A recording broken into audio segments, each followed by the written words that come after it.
Hola, ¿qué tal? Yo soy Hugo Israel Flores, profesor de ciencias, y les doy la bienvenida a esta primera emisión de Cuadernos de Investigación, un podcast donde vamos a tener los nuevos temas científicos para todos ustedes. Comenzamos.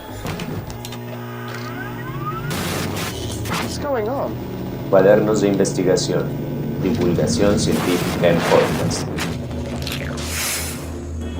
Hola, ¿qué tal? Tengo mucho gusto de estar este primer día con ustedes, esta primera emisión de Cuadernos de Investigación. Y para iniciar, con muchísimo gusto y con todo el honor de recibir por primera vez a nuestro investigador de cabecera, a nuestro científico de la casa. Vamos a tener nada más y nada menos que al doctor Carlos Cuevas, doctor honoris causa por el Colegio de Investigación. El Claustro Mundial Universitario. Claustro Mundial Universitario, perdón. Es verdad. Vamos a tenerlo aquí por primera vez y ojalá podamos contar con tu presencia en muchísimas ocasiones. Muchas gracias por estar con nosotros. ¿Qué tal? Un saludo a todos, muchas gracias, un gusto tanto de compartir esto y el gusto de compartir la investigación científica, que es una pasión. Yo muchas veces he señalado que es una estructura natural del pensamiento humano, el preguntarse qué es, por qué, indagar, encontrar respuestas, generar proyecciones, validar, aprender y seguir creciendo al respecto. Es correcto, es el pensamiento científico inherente al ser humano. Sí. La investigación, por algo el conocimiento empírico es el conocimiento empírico, ¿no? La investigación, la generación de hipótesis. Acabo de ver, por cierto, una película muy buena en donde se juzga a alguien en época de la Inquisición y dicen: cargos, investigar. Pero no solo investigó, experimentó. Y lo peor es que lo hizo para refinar su hipótesis. Ah, no, quémenlo. Sí. Pues vale. Sí, son temas interesantes. A veces el temor al conocimiento lleva a esas barbaridades. En la Inquisición sucedió, pero incluso dentro de la misma Iglesia Católica, ya conversándolo, pues ellos desarrollaron mucha investigación científica. El mismo Galileo era un presbítero, Mendel de las leyes de la herencia, pero ha sido un conflicto. La Iglesia Católica es tan grande que ha tenido posiciones de todo tipo. De hecho, esperamos tocar ese tema en algún punto cercano con investigadores que tengan que ver el campo de lo social, porque es muy interesante. La participación de la Iglesia dentro de la ciencia está llena de claroscuros. Muy poca gente sabe que la Inquisición no forma parte de una de las instituciones oficiales de la Iglesia Católica, por decir algo, o que tampoco lo hacen los Legionarios de Cristo o el Opus Dei, mientras que sí, gente como los legionarios, el Opus Dei, pero sobre todo más como los franciscanos, los maristas, los jesuitas, han sido grandes impulsores del conocimiento y de la investigación científica. Correcto. La mayor parte de los descubrimientos científicos contemporáneos o más relevantes de los últimos años, y por esto me refiero a los últimos 500 años, han sido patrocinados por la Iglesia, es cierto, ¿no? Sí, hay una situación interesante en la ciencia porque de repente muchos consideran que la ciencia tiene la verdad. Y por ejemplo, en el Congreso de Filosofía Científica, creo que del año 2000, se señalaba: la ciencia no conoce la verdad, primera conclusión. Segunda, la ciencia nunca conocerá la verdad. Entonces, es un camino en el descubrimiento de la verdad, similar a lo que busca la teología, que busca la verdad. Lo que pasa es que partimos de premisas diferentes. La teología parte de buscar la iluminación y la ciencia a partir del descubrimiento. Pero estamos buscando la verdad. Mientras partamos de la humildad de ir conociendo, pues bueno, estaremos ahí en esa fase del camino donde hay asemejanzas, hay diferencias, pero bueno, todos los seres humanos somos diferentes y las tolerancias implican no solo el respetar a quien piense diferente por ser diferente, sino buscar caminos diferentes para encontrar esa verdad. Cuando alguien se va alejando de la verdad es cuando la sociedad debe reencauzar y decir: no, ese es un callejón sin salida, eso no vale la pena. O sea, no solo por el hecho de ser diferente se debe aplaudir, sino por decir cómo estamos buscando la verdad y cómo vamos haciendo una labor conjunta por ir formando esa verdad entre todos. Es correcto, bueno, o por lo menos es parte de mi opinión. Y bueno, para comenzar con esta primera emisión, me gustaría pues ir de lleno ya al asunto. Estamos en medio de una coyuntura mundial, de una situación de coyuntura mundial, porque muchos temas científicos, políticos, económicos están convergiendo en una sola problemática, en una problemática que infamemente es la problemática de moda. Estamos hablando del COVID, un virus que comenzó a aparecer a finales del año 2019, si mal no estoy documentado, y que ya tiene más de un año en boga o en la boca de todas las personas del mundo, y pues que ha cobrado muchísimos infectados y ya muchas vidas. Sí, es correcto. Y de hecho, creo que muy pocas personas usan esa palabra de coyuntura. Yo considero que es correcta. La coyuntura es la unión entre dos articulaciones y ahorita estamos en esa coyuntura porque la perspectiva de valoración social, económica, cómo actuar y que es un virus que llega para quedarse, genera un cambio social y está generando un cambio social que muchos se resisten y quieren que regresemos a lo que era 1985, 2010, 2015. No, eso se acabó. O sea, realmente es una coyuntura para generar un cambio. Este virus, por la causa que sea, que haya nacido, está generando un cambio y tenemos que aceptarlo. Es realmente una coyuntura para que reenfoquemos y revaloricemos cómo hacemos para la generación de valor y la convivencia. Y sí, es correcto, es 2019. Oficialmente se declara en diciembre del 2019 la detección del virus, aunque diversos estudios, particularmente los de la Universidad de Oxford, señalan que desde agosto del 2019 ya había infectados. Y es en febrero del 2020 cuando se declara pandemia. Y en marzo del 2020 cuando casi todos los países del mundo toman cartas en el asunto para tomar medidas al respecto de esta pandemia. Muy bien. Antes de comenzar me gustaría hacer esta acotación. Pandemia, estamos hablando de algo mundial, de algo que... La Pangea, más todos, pan, es correcto. Pan americano, Pangea. Sí, todo el completo, todos estamos en esta bronca. Una epidemia está localizada en una región, una pandemia está extendida. Es global. Ok. Dentro de esta pandemia, como bien sabemos, está generada por un virus, Sí. un virus variante de la gripa, el SARS. Estamos hablando también de una de sus versiones más volátiles, no más mutables. Háblanos de eso. No solamente es una de las versiones más mutables, es la más mutable de todas. Y eso es parte de lo que lo hace muy riesgoso. Yo personalmente considero que hay dos aspectos que hacen muy peligroso a esto, aunque ya se ha comentado mucho, pero la verdad la sociedad se ha relajado de más. No digo que deba tener miedo, pero sí debemos tener mucho cuidado de esto. Tiene un alto grado de mutación.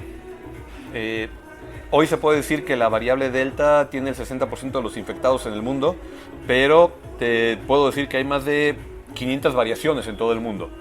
Tiene una alta capacidad de variación. De hecho, si comparamos el tiempo que se lleva a desarrollar una vacuna contra el tiempo que le lleva a este virus a hacer mutaciones, es más rápido lo que puede hacer el virus mutaciones, porque además se adapta localmente.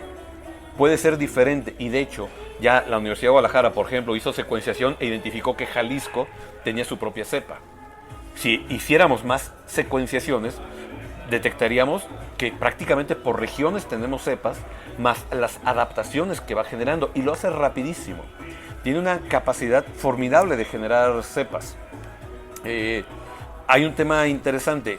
Hoy, repito, el 60% de las infecciones en el mundo está señalado que son de la variante Delta, pero la Universidad de Washington, su Facultad de Medicina, su Escuela de Medicina, la semana pasada publicó un estudio donde detecta la tercera variable de la cepa Epsilon.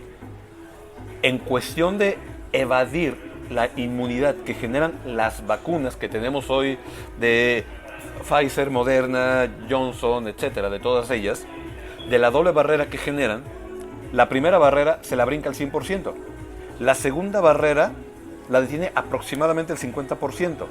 No tenemos estudios epidemiológicos, como sí lo tenemos de la Delta, que sabemos que es muy contagiante, que tiene 3 veces más factor de contagio que el virus COVID promedio, el COVID-19 promedio. De este aún no tenemos eso, apenas tenemos la clasificación. Pero tenemos cada vez más reportes en México, por ejemplo, en Baja California Norte, en Hidalgo, entre otros lugares, donde personas que incluso ya estaban vacunadas y han fallecido por COVID. En un porcentaje muy pequeño, no es para alarmar a la sociedad, pero la comunidad científica debemos estar atentos por identificar la tendencia.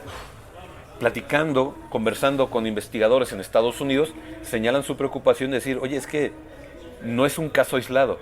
Ya tenemos varios casos de personas que han sido vacunadas y están infectadas y muchos de ellos se están poniendo graves hasta un nivel fatal. Repito, no es un porcentaje grave, no es para que la gente se alarme, pero sí es para que la comunidad científica estemos atentos de esa evolución y saber los pasos que se van a ir dando en lo subsecuente, porque es un virus de una mutación como no lo habíamos tenido antes. Muy bien. Esto es algo que a mí me llamaba mucho la atención. Incluso es algo que probablemente tengamos el tiempo de tocar más adelante dentro de este mismo podcast, que tenía que ver con las implicaciones de la mutación tan rápida, este periodo tan rápido de mutación del virus. Sin embargo, para mí lo más importante dentro de esta misión es atacar directamente tu investigación, ir sobre ella, que nos expliques y que nos platiques sobre los hallazgos que se han estado encontrando dentro del tratamiento de las enfermedades o de la enfermedad causada por este síntoma, por este virus que todos la conocemos, que es el COVID. Y ojalá tuviéramos tiempo para tratar, como platicábamos antes, la coyuntura, todas estas implicaciones que salen, o no todas estas, por lo menos alguna de las implicaciones que se han generado a partir de la pandemia. Pero primero, y lo más importante, me gustaría conocer un poco más de tu investigación para que nuestra gente aquí en Cuadernos de Investigación pudiera saber un poquito más sobre ella e integrarse más al... Sí, con mucho gusto. Primero señalando, no es una investigación meramente personal. Somos un grupo de investigación que incluso se sigue enriqueciendo con el tiempo. Incluso para nuevos desarrollos estamos formando una red como tal, porque somos amigos desde hace tiempo, compartimos investigaciones y se ha llegado a formar esto. Y esto tiene mucho valor porque estamos hablando de gente que es especialista y escribe paper research en revistas arbitradas sobre agronomía, sobre biología molecular, sobre reproducción, sobre biotecnología, sobre biomedicina, incluso sobre agroindustria. Y entonces todo esto en conjunto genera un paquete muy interesante para el desarrollo que hemos hecho, donde se parte no de un gran capital, sino de una cooperación de cerebros para un desarrollo. Y partimos también de un concepto filosófico. Voy a señalar 2 cosas. Por ejemplo, uno de sus principales investigadores es teólogo. Uno de mis máximos ídolos en la investigación del área es Albert Einstein. ¿Y qué es lo que pasaba? Por ejemplo, Einstein primero filosofaba antes de generar un estudio. Nosotros partimos de esta idea. O sea, no es solamente lo hacemos porque lo podemos hacer o técnicamente qué se puede hacer, sino qué es lo correcto. Como ser humano, como humanidad, como especie, como biología, qué es lo correcto. Y entonces nosotros identificamos un hueco faltante en la investigación de salud y medicina, que es la regeneración de la salud. No solo el atacar una enfermedad o atacar un patógeno, que es donde se desarrolla todo el tema de antibióticos, retrovirales, porque estamos atacando un patógeno. Esta investigación no versa sobre el ataque a un patógeno, sino sobre cómo se reconstituye la salud desde el nivel celular y al nivel orgánico de una persona. Y entonces empezamos a enfocar desde investigaciones de plasticidad celular, cómo regresamos la salud, cómo reactivamos los tejidos, los órganos, el sistema defensivo, para que el cuerpo sea capaz de defenderse y recuperar su salud. Pero a ver, me estás hablando de un principio que... No, ¿sí está grabando? Espera, me estás hablando de un principio que suena altamente científico, experimentar. Experimentar, intentar adquirir a partir de un marco teórico y primero de un pensamiento generar un marco teórico para luego experimentar. Pero Sí. a pesar de que eso a mí me enseñaron en la escuela, o que yo eso trato de enseñarle a mis alumnos en la escuela, que eso es el pensamiento científico, la verdad es que en la práctica me han enseñado que no es cierto. El pensamiento científico es un poco más rígido que el pensamiento religioso, si no es que es más.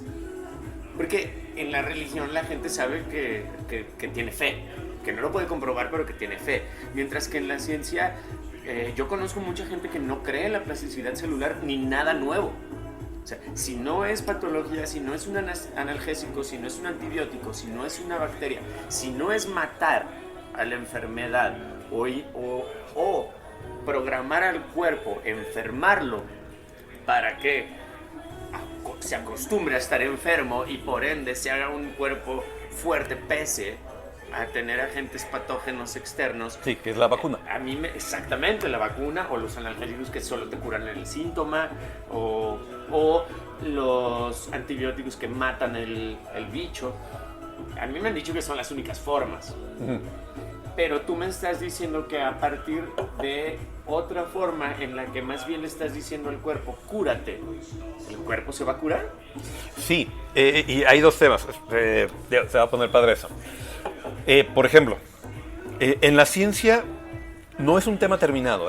Tenemos debate en el tema de ciencia, sobre todo a partir de filosofía científica.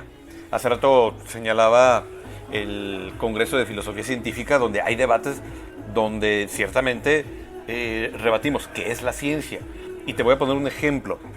Harvard es una universidad que está totalmente convencida de lo que tú señalas, que lo pudiéramos señalar como la ciencia empírica, que realmente es mayoría aún hoy en el mundo. Pero hay una tendencia que se llama la nueva ciencia, que no es nueva, pero que en los últimos años está ganando más aceptación.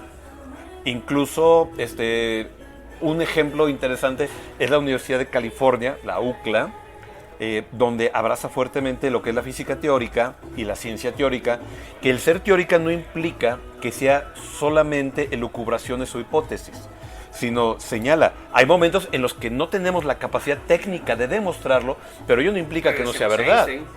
Einstein con los agujeros negros, por ejemplo, pues, cuando estaba Albert Einstein, era imposible que demostrara la existencia de los agujeros negros, pero él la dedujo.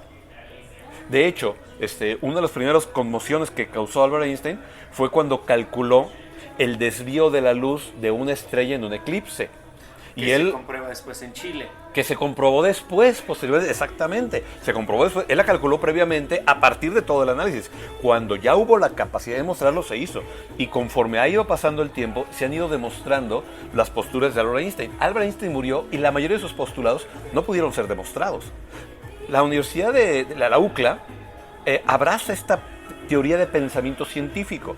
De hecho, esta serie simpática que sacó la serie de televisión, la cadena de televisión Warner Brothers, de The Big Bang Theory, versa sobre eso. Son físicos teóricos. Aunque y se encuentran instalados en California, en la costa oeste, no en la costa este. No en la costa este, exactamente. No por nada, decía George Washington, cuando Estados Unidos se sienta anquilosado, vuelvan a mover la capital un poco más al oeste. Sí, bueno. Se quedó en Washington. Se quedó en Washington. Sería muy interesante. La historia de Estados Unidos es muy interesante. Sí. A mí me encanta la historia de México, es muy compleja. Pero la historia de los Estados Unidos de Norteamérica es muy interesante. Desde sus fundadores, ¿no? Porque estamos hablando de Franklin, de Washington, de estos amigos que eran unos pensadores, no eran unos militares. Sí, es que no eran unos militares, eran unos pensadores. Incluso tuvieron el descaro de convertir una estructura monárquica sin cambiarla en una democracia republicana. Tuvieron ese descaro. Un tema muy interesante. Ojalá después de este tema tuviéramos otro episodio para platicar sobre eso, porque me parece muy interesante, sobre todo esa dicotomía entre la revolución de las Américas, la Norteamérica a partir de Estados Unidos y el Mesoamérica a partir de México. A partir de México. Llevado totalmente a cabo diferente por conservadores, monárquicos, sacerdotes, y la otra que es por empresarios, filósofos, científicos, etcétera, etcétera. Una historia muy interesante, que daría para ahora. Pero regresando a eso, ¿qué es lo que hicimos nosotros en este aspecto? Y hay un concepto que no es relativamente nuevo, de forma tal que las escuelas de medicina no lo tienen aún como materia lectiva, pero suficientemente antiguo para tener ya varios premios Nobel de medicina ganados, que es la plasticidad celular, donde el mismo concepto de plasticidad celular ganó premio Nobel de medicina. La división celular ganó premio Nobel de medicina. La reproducción celular ganó premio Nobel de medicina. La reprogramación celular ganó premio Nobel de medicina, que son algunos de los estudios que hemos tomado como ejemplos para los desarrollos que estamos haciendo, pero con una situación, y aquí voy a abrir un poco un know-how que tenemos. Y hace rato conversando con unos amigos se señalaba, más del 90% del código genético de todas las especies vivas se comparten. Entonces, hay algo que me pareció muy interesante de una línea de estudio que comenzó en España sobre el sistema inmunológico de las plantas. Casualmente, en algún café me reuní con una amiga, le empecé a comentar de todos esos estudios y me dice, oye, ¿de dónde te informaste? Le dije, no, en esta universidad, ya le hablé a los investigadores, le da mucha risa y me dice, oye, qué padre, qué gusto, porque esa línea de investigación yo la inicié en esa universidad. Y casualmente, ella es de ascendencia japonesa, radicada en zona metropolitana de Guadalajara, una excelente persona, si nos escucha, Patricia Kishisuto, un abrazo desde aquí. Y empezamos a homologar cómo funciona el sistema defensivo en las plantas, que es muy poco conocido, con el sistema defensivo del ser humano. Y entonces empezamos a inducir lo que es una naturalidad del cuerpo humano para defenderse, no solamente en lo que es la fagocitosis, que es decir, te comes al virus, a la bacteria extraña, porque si entra un polvo a tu nariz, el sistema inmunológico no se lo come, no tiene esa capacidad, lo envuelve y lo avienta. Te llega algo a la garganta y lo que haces es garraspear, envolverlo y expulsarlo. Y depende de ciertas infecciones, lo haces desde los pulmones, cuando hay infecciones muy fuertes. Lo que estamos haciendo nosotros en este aspecto es hacer lo mismo, porque lo habíamos enfocado para el EPOC. Y el EPOC es una enfermedad multicausa. Te puede dar por fumar, porque trabajaste en minas, porque trabajaste con muchos solventes, porque hay bacterias, puede ser multicausas. Entonces, bajo una perspectiva donde se ataca un patógeno, es imposible resolver el EPOC, porque es multicausas. Tendrías que tener muchos tipos de tratamiento de EPOC dependiendo cuál fue la causa. Entonces, nosotros nos dimos a la tarea de enfocar un tratamiento genérico para el EPOC a partir de expulsar lo que no tiene que ver ahí. Nos costó mucho tiempo, trabajo, esfuerzo, no subsidios, todo salió de nosotros mismos. Pero a partir de este mismo principio, resultó que empezamos a resolver el COVID, tanto en la parte preventiva como en el coadyuvante para la recuperación de la salud, y hemos identificado que también en los síntomas post-COVID trabajamos, porque como nosotros trabajamos en esa replicación celular que vaya regresando a su plástica original, entonces vamos corrigiendo fibrosis y otras desviaciones que generan las secuelas post-COVID. La plasticidad celular la podemos dividir actualmente en 3 líneas. Los que se fueron a la clonación, donde el ejemplo más grande es Dolly. Y no hay un ejemplo más empírico que la oveja Dolly. Ahí está. Ahí estaba. Ahí llegó. Ya falleció, pero ahí estaba. O sea, tan es válida la clonación, tan era factible que ahí llegó la oveja y la conocimos adulta. Y la conocimos adulta la ovejita. Hay otra línea de plasticidad celular también muy conocida que se llama células madre. Y hay bancos de criogenia y todo esto, y el principio es células madre. Cuando nosotros damos capacitación a médicos, los que han tenido experiencias con las células madre son los que mejor nos entienden. Porque como saben cómo replica la plástica en las células a partir de las células madre, en 10 minutos dicen, ya entendí lo que estás haciendo. ¡Wow! Para quien no ha tenido contacto con esto, le es difícil porque en la Facultad de Medicina le enseñaron a combatir al patógeno. Entonces cuando le dices, esto no combate el patógeno, dices, ¿de qué estás hablando? Eso es algo diferente. Claro, pero estamos hablando de este principio, o a lo mejor no, pero de este principio en el que a lo mejor sucede que tenemos casos de chicos, de niños, con alguna afectación cerebral o con alguna afectación celular fuerte, que en base a terapias logran revertir los efectos del daño que se les había causado. Se me viene a la mente, por ejemplo, chicos con falta de oxígeno en el cerebro a la hora de nacer, o por algún evento de apnea o de algo relacionado con sus primeros años de vida, y que de repente tú dices, bueno, una persona con 15 minutos sin oxígeno en el cerebro va a permanecer con daños de por vida. A los adultos así nos pasa. Sí. Y mientras que en un niño de repente es de, oye, pero este niño hizo su vida normal, no tiene ningún síntoma de daño cerebral, que todavía no se sabe por qué es, pero que hay una línea de pensamiento que lleva a la teoría de, bueno, es que su cerebro, la plasticidad celular, generó que ciertas neuronas se pueden reproducir, pero que adoptaran el papel de las que murieron.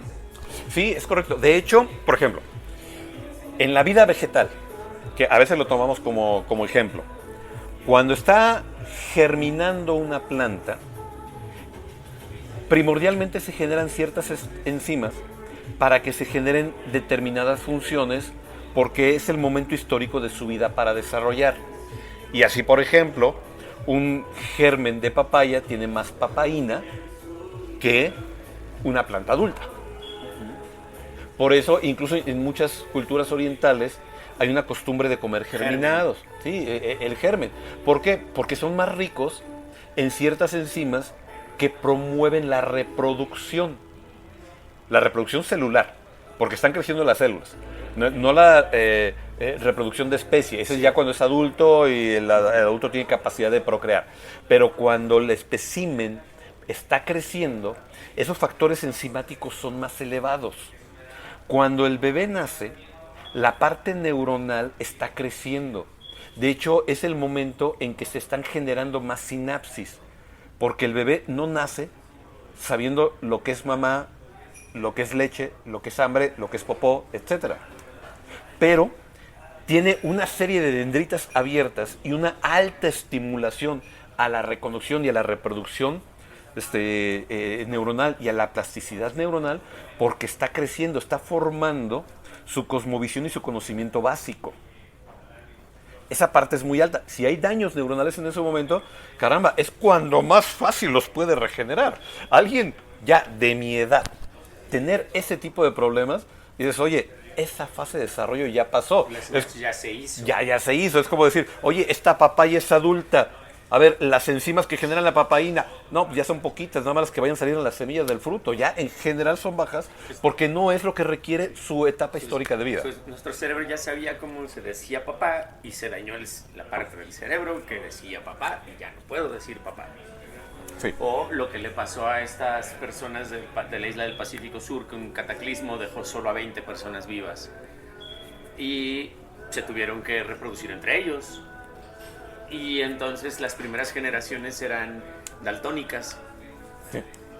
Y las siguientes ya no eran daltónicas, pese a que seguían siendo hijos de hijos de la endogamia. Pero sucedía esto, ¿no? Es decir, estoy en mi primera etapa de desarrollo, no tengo la diversidad genética para adaptarme o más bien, no tengo la diversidad genética, entonces los genes recesivos de todas las enfermedades, de todos los defectos, los voy a traer. Pero después la vida se va dando cuenta o mis células se van dando cuenta que es súper necesario que vea ciertos colores, como el rojo, por ejemplo, o como el blanco, que eran colores que no veían. Y a partir de eso los individuos empiezan no a nacer, que eso sería proceso evolutivo, sino de bebés a perder el daltonismo. Totalmente correcto. De hecho, es interesante porque dentro de ese tipo de pensamiento de la adaptación es que estamos trabajando nosotros. La célula en el organismo, cuando está expuesto a la persona que consume nicotina, que consume cafeína, que consume otra serie de productos, de sustancias, el mismo estrés, la adrenalina, entonces está bombardeando a la célula, le está dando un entorno diferente a cuando nació. Entonces la célula como ser vivo se va adaptando a lo que está señalando.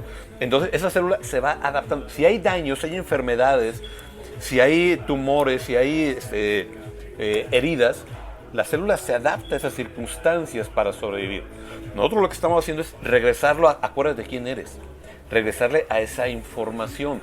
Esa situación se da tanto desde el nivel celular como en el órgano general. Muchos de los elementos que señalaba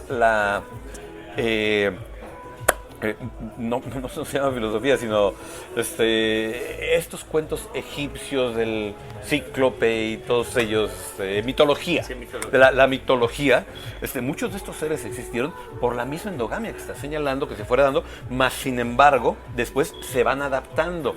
Hay un tema muy interesante, perdón el paréntesis, cuando Charles Darwin publica El origen de las especies, toda la comunidad científica inmediatamente lo abrazó y lo dio por cierto a partir del viaje de investigación que realizó.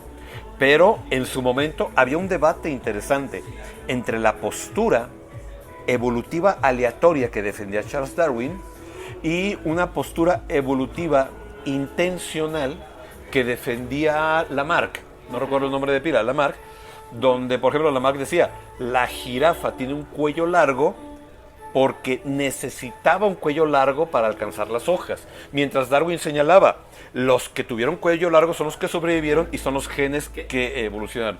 Y en últimos años, ese postulado que quedó olvidado de Lamarck empieza a retomarse y empieza a decir, hombre, se me hace que tenía por lo menos algo de razón. Es tema de los debates hoy en día científicos que realmente se dan. Sí, porque realmente es un tema...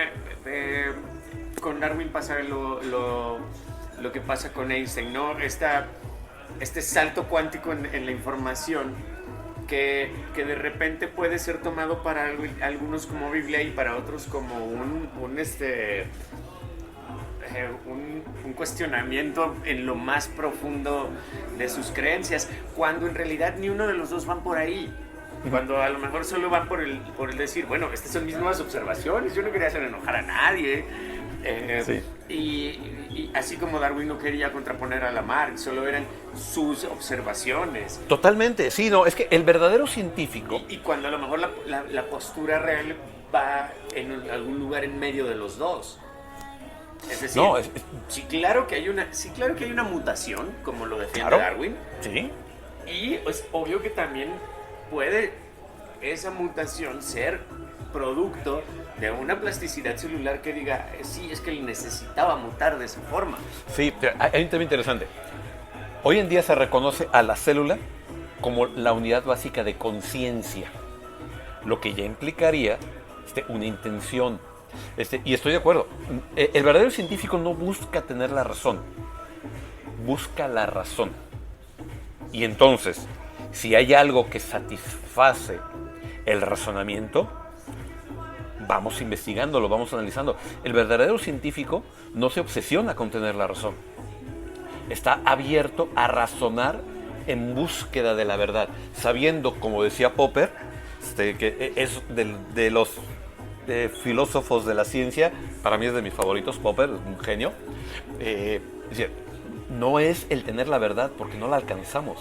Es estar en búsqueda de la verdad, y esa búsqueda constante de la verdad. El verdadero investigador investiga. El testarudo es el que cree que lo sabe. Que entonces, la ciencia, ¿qué nos dice? Lo que hemos aprendido hasta hoy. Pero la ciencia sigue avanzando.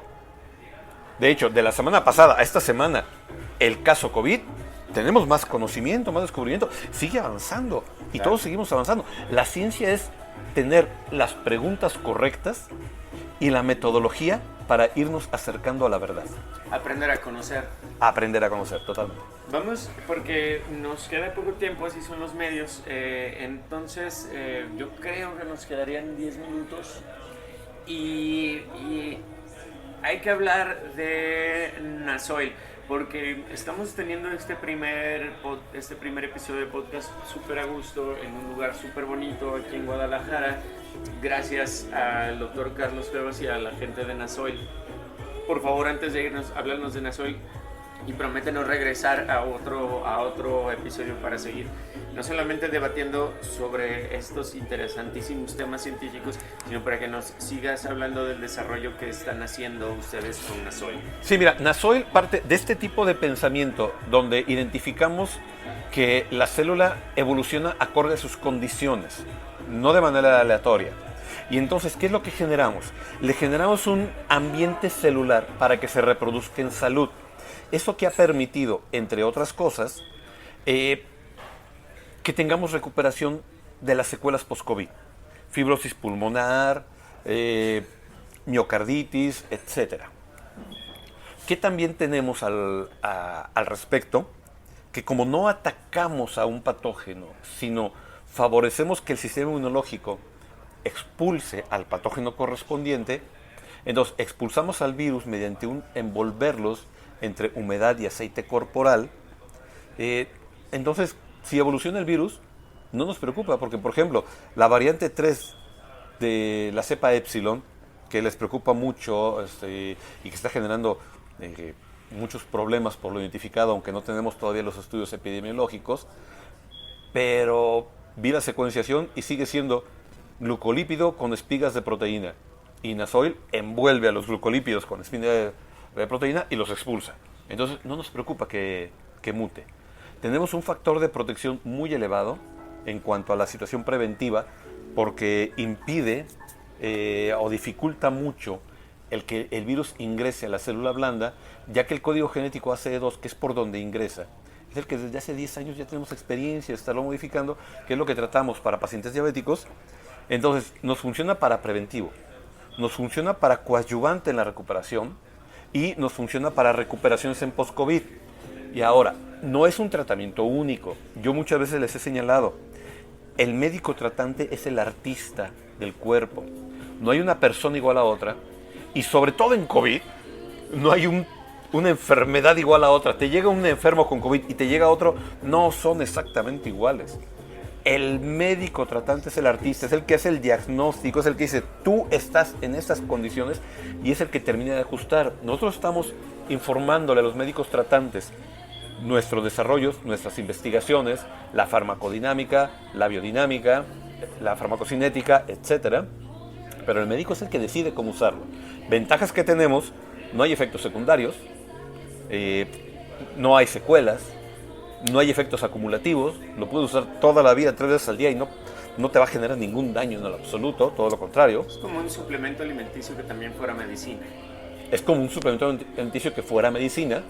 Sería un ejemplo muy cercano, lo que estamos trabajando en la plástica, pero cuando lo ponemos en manos del médico, el médico sabe cómo complementarlo.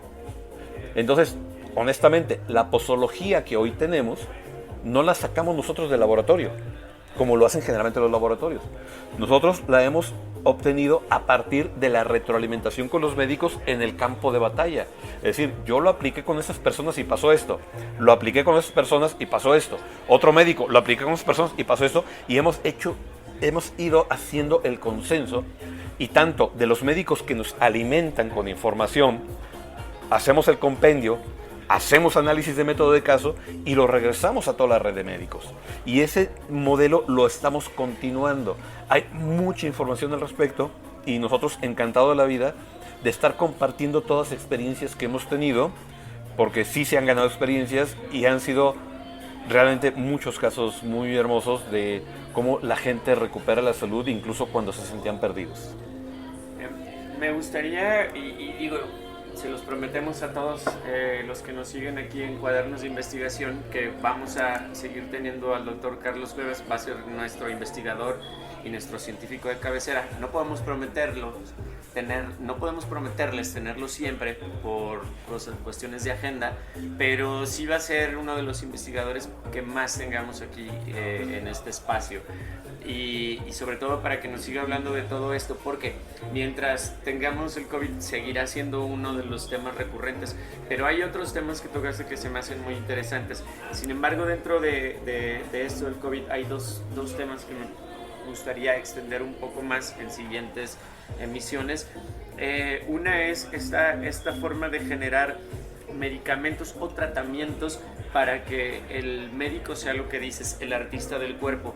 Yo, como alguien que se ha dedicado a estudiar, no a la ciencia o al arte, sino a estudiar, me gustaría pensar que dentro de la ciencia y del arte está esta misma corriente de experimentar, en donde se te dan los medios, en donde se te dan las plataformas, no solo los medios, y la persona, el ingeniero, el doctor, el químico, el pintor, el escultor, los toma y crea lo que es necesario para comunicar, en este caso para sanar.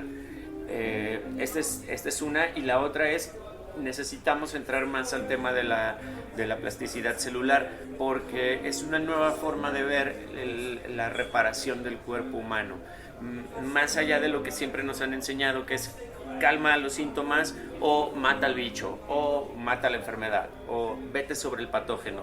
Esta nueva forma de decirle al cuerpo, lo que me comentabas del COVID, decirle, esto no pertenece aquí, no me importa si es COVID o si es COVID mutado o si es un pedazo de trigo o lo que sea, esto no pertenece al cuerpo, esto no debe de estar en el cuerpo y hay que expulsarlo.